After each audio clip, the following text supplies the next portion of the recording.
কাঁচা পেঁয়াজ খাওয়া যাবে কিনা, জায়েজ নাকি মাকরুহ না হারাম, চিংড়ি মাছ খাওয়া হালাল নাকি হারাম, নামাজ পড়ার জন্য যদি জায়গা না থাকে সেক্ষেত্রে বিছানার উপর নামাজ পড়লে কি নামাজ হবে, গায়ে শুধুমাত্র গেঞ্জি পরে উজু করলে উজু হবে কিনা, সহবাসের পর গোসল না করে শুয়ে থাকলে কি গুনাহগার হবে, প্রস্রাব করে পানি নেয় না তবে নামাজের সময় পরিষ্কার করে বাকি সময় অপবিত্র থাকে, এবার ইসলাম কি বলে, যদি কোনো স্বামী স্ত্রীর দেনমোহর না দিয়ে মারা যায় সেক্ষেত্রে করণীয় কি, মসজিদ বা কবরস্থানে যাকাতের টাকা প্রদান করা যাবে কিনা, আমার দাড়ি ঘন হওয়ার কারণে আমি পানি 3 বারের বেশি সময় ব্যবহার করি তাতে কি কোনো সমস্যা হবে, স্ত্রীর গুনাহের জন্য স্বামীকে কি জবাব দিতে হবে, অপবিত্র অবস্থায় মুরগি বা এরকম কোনো কিছু জবাই করা যাবে কিনা, কবরস্থানে খারাপ কোনো জিন বা পরী যে মানুষের ক্ষতি করে এই ধরনের কিছু থাকে, যদি থাকে তাহলে এদের থেকে হেফাজতের উপায় কি। এসে তালুকদার আপনি লিখেছেন গ্রামের অধিকাংশ মা বোন রান্নার কাজে গরুর গোবর দিয়ে তৈরি জ্বালানি ব্যবহার করে থাকে, এটা কতটুকু সঙ্গত, কোনো অসুবিধা নেই, গরুর গোবর তো আগুনে পুড়িয়ে ভস্ম করে ফেলা হচ্ছে, খাবারের মধ্যে তার ঢুকছে না, কোনো অসুবিধা নেই। নুরুল ইসলাম আইডি থেকে আপনি লিখেছেন আমার দাড়ি ঘন হওয়ার কারণে আমি পানি 3 বারের বেশি সময় ব্যবহার করি তাতে কি কোনো সমস্যা হবে, 3 বারই যথেষ্ট হবে, আপনি একবার নিয়ে যখন খুব ভালো করে ডলবেন এরপর দ্বিতীয়বার ডলবেন এবং তৃতীয়বার ডলবেন ইনশাআল্লাহ বিদিনিল্লাহ, এভাবে 3 বার ডলার মাধ্যমে আশা করছি যে যথেষ্ট হয়ে যাবে ইনশাআল্লাহ বিদিনিল্লাহ।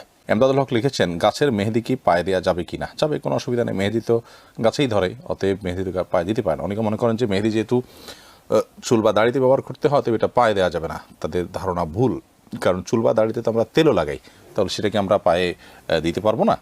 সুরবিন আইডি থেকে লিখেছেন কবরস্থানে খারাপ কোনো জিন বা পরী যে মানুষের ক্ষতি করে এই ধরনের কিছু থাকে, যদি থাকে তাহলে এদের থেকে হেফাজতের উপায় কি, কবরস্থান বলে কোনো কথা নয়, যেখানে নির্জন জায়গা লোকজনের খুব একটা যাতায়াত নেই এরকম জায়গায় দুষ্ট জিনের প্রভাব বেশি থাকে, সেটা কবরস্থান হতে পারে, সেটা কোনো আপনার কি বলে বন জঙ্গল হতে পারে, সেটা কোনো পরিত্যক্ত ঘরবাড়ি হতে পারে, সেটা অন্য যে কোনো কিছু হতে পারে, যথাসম্ভব এগুলোতে যদি গমন করেন নিজের কাজ সেরে খুব দ্রুত সেরে আসবেন এবং দোয়া ইস্তেগফার এগুলো পড়তে থাকবেন।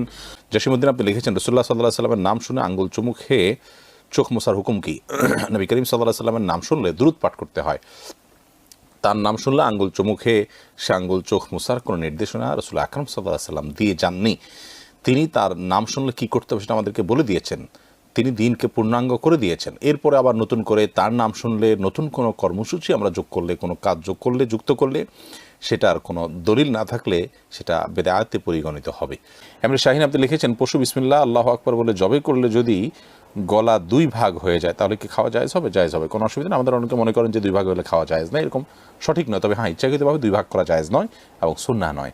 আনিক হাসান আপনি লিখেছেন অপবিত্র অবস্থায় মুরগি বা এরকম কোনো কিছু জবাই করা যাবে কিনা, কোনো অসুবিধা নেই, করা যাবে, এতে মুরগি খাওয়াও যাবে, কোনো অসুবিধা নেই, অপবিত্র অবস্থায় মুরগি জবাই করা যায়, তবে গোসল ফরজ হলে সেক্ষেত্রে উজু করে নিয়ে কাজগুলো করা ভালো, ওযু ছাড়া করলেও জবে হয়ে যাবে, কোনো অসুবিধা নেই। ইমরুল শিকদার আপনি লিখেছেন বড় গুনাহ থেকে বাঁচার জন্য ছোট গুনাহ করা কতটুকু যুক্তিযুক্ত, বড় গুনাহ থেকে বাঁচার জন্য ছোট গুনাহ কেন করবেন, যদি ব্যাপারটা এরকম হয় যে কোনো একটা পথ আপনাকে বেছে নিতে হচ্ছেই তাহলে সেক্ষেত্রে আপনি ছোটটা বেছে নিলেন, যদি আপনি বাধ্য হন দুইটার কোনো একটা পথে অবশ্যই যেতে, আর যদি সুযোগ থাকে ছোট গুনাহ এবং বড় গুনাহ দুইটাই পরিহার করার তাহলে সেটাই করতে হবে। ছোট গুনাহ যদি নিয়মিত করতে হয় তাহলে সেটা কোনো কোনো ক্ষেত্রে বড় গুনাহে রূপান্তরিত হয়ে যায়, বড় গুনার দিকে মানুষকে নিয়ে যায় এবং মানুষের মধ্যে বেপরোয়া ভাব চলে আসে, সেজন্য পাপের প্রতি বেপরোয়া ভাব আসা এটা খুবই ডেঞ্জারাস একটা সাইন, আল্লাহ মাফ করুন, এটা আমাদের মধ্যে বেশি বেশি করে পাপ করতে করতে করতে করতে সৃষ্টি হয়ে যায়, এই জন্য ছোটো পাপও করা উচিত নয়। বড় গুনাহ থেকে বড় গুনাহ এবং ছোটো গুনার মধ্যে আপনি যদি চিন্তা করেন যে আচ্ছা আমি ছোটোটা করলাম বড়টা ছেড়ে দিলাম, মানে অন্তত কিছু একটা নিয়ে আমি থাকলাম তবে মেইনটা আমি করলাম না, তাহলে এটা কিন্তু পরিপূর্ণ আল্লাহর আনুগত্যের কথা হলো না। আল্লাহর আনুগত্যের কথা হলো বড় ছোট সব ধরনের পাপ থেকে আপনি বেঁচে থাকার চেষ্টা করবেন। হ্যাঁ, আগে যেটা বলেছি যে দুইটার একটা অপশন নিতে আপনি যদি বাধ্য হন তাহলে সেক্ষেত্রে ছোট অপশনটা নিলে ইনশাআল্লাহ আপনি গুনাহগার হবেন না। আপনি রিপন খান আপনি লিখেছেন ছেলের আকিকা কতদিনের দেওয়ার নিয়ম, 7 দিনের আকিকা দেওয়া সুন্নাহ, 14তম দিন 21তম দিনেও দেওয়া যায়, কোনো কোনো বর্ণনা আসছে, তবে তার পরে যদি কেউ দেয় সেটাও অনেক ওলামা ইকরাম বলেছেন আদায় হয়ে যাবে, কিন্তু সুন্নাহ হলো 7ম দিনে করা, জন্মের 7 নম্বর দিনে করা। ইসমাইল বিজয় এআইডি থেকে আপনি লিখেছেন ওযু শুরুতে বিসমিল্লাহ বলতে ভুলে গেলে পরে মনে মনে পড়ার পরে মনের পড়ার পর করণীয় কি? তখন তো বিসমিল্লাহ আসলে শুরু থেকে বলতে হয়, পরে পড়লে আর কি করবেন?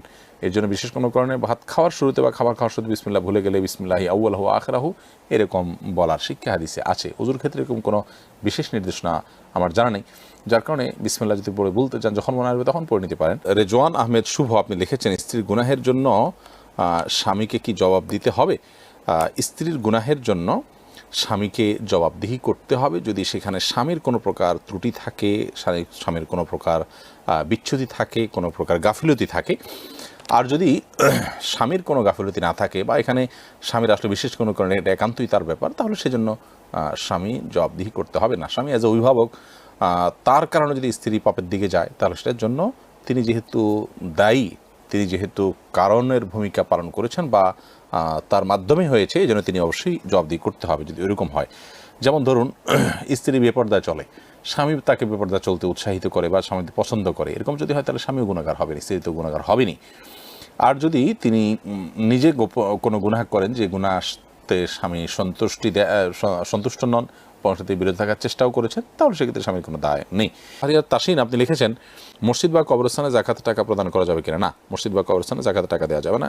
জাকাতের টাকা গরিবের হক, এটা তাদেরকে দিতে হবে। তারা আপনার নিজেরা তাদের যেটা খুশি সেটা করবেন, তাদের অভাব অনটন দূর করবেন, তাদের দুর্গঞ্চ করবেন। কিন্তু কবরস্থান বা আপনার মসজিদ এটা তো গরিব ধনী সবার জন্য উন্মুক্ত, বিধায় এখানে দেওয়া যাবে না। তাছাড়া জাকাতের টাকা গরিবকে মালিক বানা দিতে হয়, এরকম জনকল্যাণমূলক সবাই সেখান থেকে উপকৃত হবে, কেউই মালিক নয়, এরকম করার সুযোগ নাই। বিশেষ করে ধনী গরিব সবাই ভোগ করার সুযোগ আছে, এরকম জায়গায় জাকাতের টাকা দেওয়া যায় না, অর্থাৎ কবরস্থান মসজিদে জাকাতের টাকা দেওয়া যাবে না। হৃদিতা আহমদ আপনি লিখেছেন, যদি কোনো স্বামী স্ত্রীর দেনমোহর না দিয়ে মারা যায় সেক্ষেত্রে করণীয় কি? কোনো স্বামী যদি আল্লাহ না করুন স্ত্রীর দেনমোহর দেয়া ছাড়া মৃত্যুবরণ করেন, তাহলে সেক্ষেত্রে তিনি স্ত্রীর কাছে দায়ী থাকা অবস্থায় মৃত্যুবরণ করলেন, অর্থাৎ কিয়ামতের ময়দানে এই দায় তাকে পরিশোধ করতে হবে আল্লাহর দরবারে। বিধায় এটা খুবই ভয়াবহ বিষয়, এটা জীবদ্দশাতেই সুরাহা করে ফেলা উচিত। তারপরে যদি স্বামীর মৃত্যুর পর স্ত্রী যদি মাফ করে দেন সেটা ভিন্ন কথা। জান্নাতুল ফেরদাউসী লিখেছেন, প্রস্রাব করে পানি নেয় না, তবে নামাজের সময় পরিষ্কার করে, বাকি সময় অপবিত্র থাকে, এবার ইসলাম কী বলে? প্রস্রাব করে যদি পানি না নেয় আর পেশাবের নাপাকি যদি কাপড়ে লাগে এবং বারবার করতে করতে অনেক অংশে লেগে গেছে, তাহলে সেক্ষেত্রে সে পোশাক পরিবর্তন করে নামাজ পড়তে হবে। আর পানি নিয়ে নেওয়া উচিত, যদি পানি দিয়ে ধুয়ে পরিষ্কার করা হয় তাহলে সেক্ষেত্রে তার নামাজ হবে। শুধু নামাজের সময় ধুলো, বাকি সময় ধুলো না, তাতে তো তার একটা পাক থাকলো না। রুমি আইডি থেকে আপনি লিখেছেন, সহবাসের পর গোসল না করে শুয়ে থাকলে কি গুনাহগার হবে?